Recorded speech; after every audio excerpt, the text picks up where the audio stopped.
श्रीलक्ष्मी श्रीमहालक्ष्मी क्षीरसागरकन्यका उत्तिष्ठ हरिसम्प्रीते भक्तानां भाग्यदायिनी। श्रीलक्ष्मी श्रीमहालक्ष्मी क्षीरसागरकन्यका उत्तिष्ठ हरिसम्प्रीते भक्तानां भाग्यदायिनी। उत्तिष्ठोत्तिष्ठ श्रीलक्ष्मी विष्णुवक्षस्थलालये उत्तिष्ठ करुणापूर्णे लोकानां शुभदायिनी।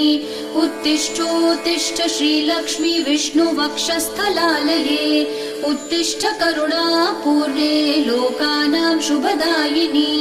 श्रीपद्ममध्यवसिते वरपद्मनेत्रे श्रीपद्महस्तचिरपूजित पद्मपादे श्रीपद्मजातजननी शुभपद्मवक्त्रे श्रीलक्ष्मी भक्तवरदे तव सुप्रभातम्।